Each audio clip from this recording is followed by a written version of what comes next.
Hello everyone. तो आपका स्वागत है मेरे चैनल में। और हम आज बात करने वाले हैं कृषि सुधार कानून की। जिस बिल पे इतना हल्ला गुल्ला हो रहा है उस बिल की एक्चुअली पे हम आज नजर डालेंगे कि वो है क्या बिल। मैंने कुछ पॉइंट्स लिखे हैं, उसके आधार पे हम बात करेंगे। मैं ये जरूर कहूंगा आप लोगों से कि ये वीडियो पूरा देखिएगा। तो हम किसी भी गवर्नमेंट का या किसी भी पार्टी का पक्ष ना लेते हुए सिर्फ बिल पे नजर डालेंगे। तो कुछ मेरे पास पॉइंट्स हैं जिसको पढ़ के मैं आपको बताऊंगा और एक एक करके नजर डालेंगे। तो जो भी सही चीज होगी उसको सही बोलेंगे और जो गलत होगा उसको गलत बोलेंगे। तो कुछ पॉइंट्स हैं, मैं आपको पढ़ लेता हूं। APMC act, agricultural produce marketing committee के तहत समर्थन में क्या चीजें हैं। किसान मंडी के बाहर भी अपने माल को या अपनी उपज को बेच सकेंगे। विरोध यह है इसका कि एमएसपी सिस्टम खत्म करना चाहती है गवर्नमेंट। देखिए, पहला समर्थन में मैं बोलूंगा कि किसान मंडी के बाहर अगर अपनी उपज को या माल को बेच सकेंगे तो इसमें क्या गलत है। कोई भी इंसान जो मैन्युफैक्चरिंग करता है, कोई भी फैक्ट्री, कोई भी कंपनी, तो उसको भी तो ये अधिकार होता है ना कि वो अपना माल, अपनी उपज या अपना मैन्युफैक्चरिंग किया हुआ चीजें कहीं पे बेच सकता है। ये अधिकारी राइट है ना उनके पास। तो ये किसानों को भी मिल गया तो क्या दिक्कत है। इसका जो विरोध है कि एमएसपी सिस्टम खत्म करना चाहती है। एमएसपी सिस्टम एक्चुअली है क्या? Minimum support price. Minimum support price जो गवर्नमेंट का है वो है 1900 से 2000 रुपए का, कि किसान को इतना तो मिलेगा ही मिलेगा। लेकिन जो ये भड़काई गई चीजें हैं, मतलब जो गलत बताया गया है, एमएसपी है मिनिमम सपोर्ट प्राइस, जबकि बताया गया है मैक्सिमम सेल प्राइस। ये मिनिमम सेल प्राइस है, मिनिमम सपोर्ट प्राइस है कि इतना तो मिलेगा ही मिलेगा, और उधर बताया गया उनको विरोध करने के लिए कि इतना ही मिलेगा। इसमें अंतर हो गया ना। एक चीज है मिनिमम इतनी मिलेगी, एक है मैक्सिमम के इतना ही मिलेगा। तो आप ये जानकारी के लिए बता दूं मैं आपकी कि ये मिनिमम सपोर्ट प्राइस है, कि जो भी गवर्नमेंट ने बिल के अंदर रखा हुआ है वो मिनिमम सपोर्ट प्राइस है, ना कि मैक्सिमम सेल प्राइस है। ठीक है जी। दूसरा पॉइंट है कि दूसरे राज्यों में जाकर उपज बेच सकेगा किसान। ये भी वही बात है कि अगर किसान को अपना किसी भी उपज का या माल का अच्छा प्राइस मिल रहा है किसी राज्य में, किसी दूसरे राज्य में, तो वो बेच सके। तो किसान को फ्रीडम दे दी गई ना। वो मंडी समिति में ना बंद के रह जाए, इसलिए फ्रीडम दी गई कि वो अपने राज्य में, दूसरे राज्य में, देश में कहीं पर भी या विदेशों में भी अपना माल बेच सके। तो इसका जो विरोध है वो है कि मंडी फीस के तौर पर सरकार की कमाई खत्म हो जाएगी। तो जो राज्य सरकारें हैं उनकी कमाई खत्म हो जाएगी। तो इसमें किसानों का कहाँ कुछ खराब हो रहा है। अगर किसान ये चीजें सपोर्ट नहीं कर रहे हैं, कि उन्हें अपना सपोर्ट ये करना चाहिए कि हम तो सही है ना। इसमें अगर राज्य सरकारों की कोई फीस खत्म हो रही है तो सरकार ने जो चीजें बनाई हैं वो तो अपने लिए खराब कर रही है ना। तो किसानों को कहाँ बुरा हो रहा है इसमें किसानों का तो बुरा नहीं है कुछ भी। तो दूसरे भी राज्यों में आप चीजें बेचें, अपना प्रॉफिट जो भी आपको चाहिए वो लें, और किसी भी राज्य सरकार की फीस अगर खत्म हो रही है तो सरकार झेलेगी वो। आपको क्या करना है इस बात से। सरकार ने कुछ सोच समझ के बनाई होगी ना चीजें। तीसरा, ऑनलाइन तरीके से भी उपज बेचने की छूट है। बहुत अच्छी बात है। अगर किसान को ऑनलाइन तरीके से भी अपनी उपज और तरीके बेचने की चीजें को सपोर्ट कर रही है गवर्नमेंट, तो बेचना चाहिए उसे। तो इसमें तीसरा है कि कमीशन एजेंट का काम ही खत्म हो जाएगा। अरे कमीशन एजेंट का काम तो वैसे भी खत्म हो जाना चाहिए, क्योंकि कमीशन एजेंट क्या करते हैं कि आपकी जो 5 रुपए की चीज है, वैल्यू 5 रुपए का जो आप बेच रहे हो, वो उसे 10 का बेचते हैं, और फिर जो थोक मतलब जो आगे बिकता है वो अपने प्रॉफिट लेने के लिए उसको 15 का बेचते हैं। तो 5 रुपए की चीज आपको 15 मिलती है। कमीशन एजेंट का काम तो ये किसानों का नहीं। मेरा इंडिविजुअली सोचना यह है कि कमीशन एजेंट तो हर जगह से खत्म हो जाने चाहिए, चाहे वो प्रॉपर्टी के स्तर पे हो, चाहे वो किसी मार्केट के स्तर पे हो, या वो किसानों के स्तर पे हो, किसी भी स्तर पे। एजेंट्स मीडिएशन जो एजेंट्स का काम है ये खत्म। ये कमीशन एजेंट होते कौन है?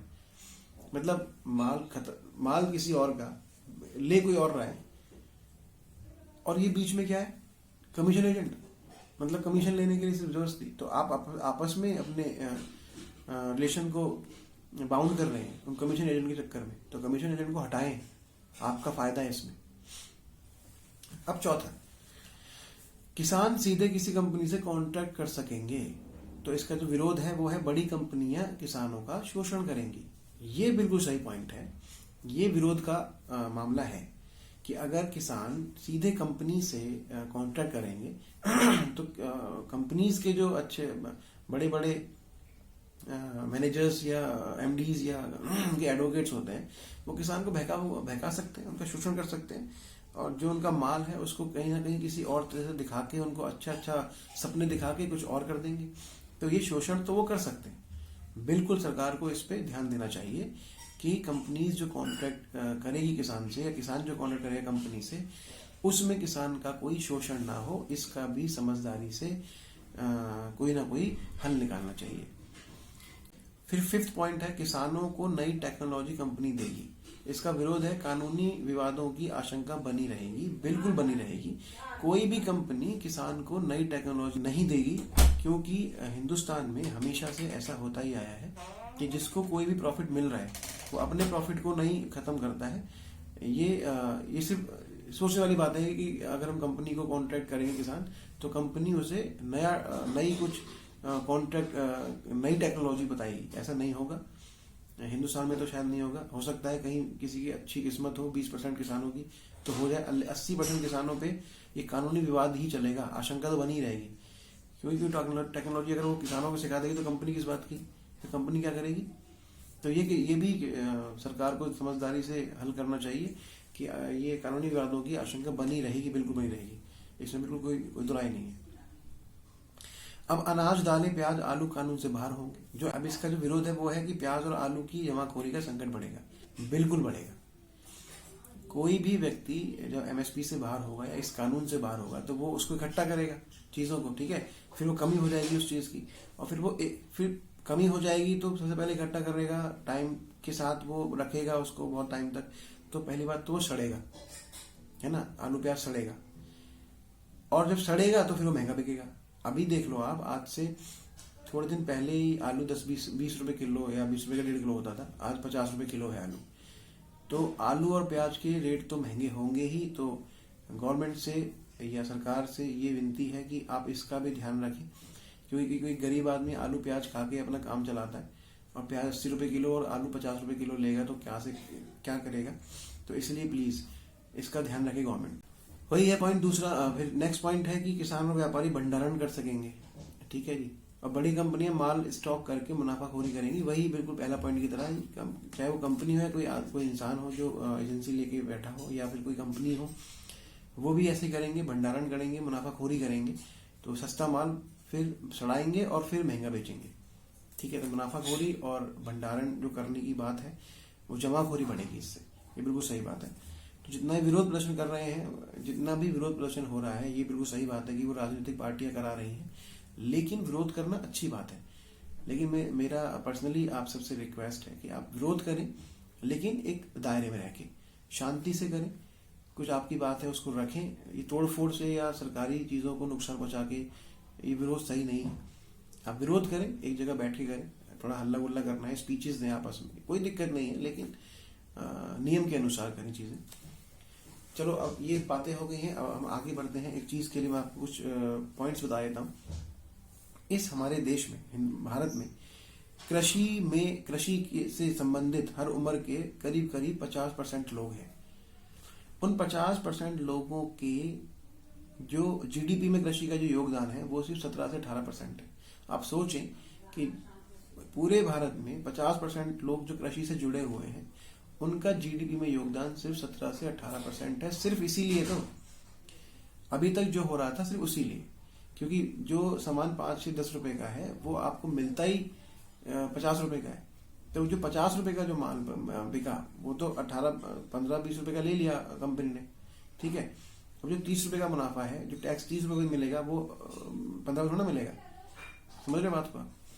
भाई किसान ने 10 रुपए में माल बेचा, जो मार्केट में आपको 50 का मिला, तो 10 रुपए पे जो टैक्स मिलेगा गवर्नमेंट को और 50 पे जो मिलेगा, मतलब 40 पे जो मिलेगा, उसमें अंतर होगा ना।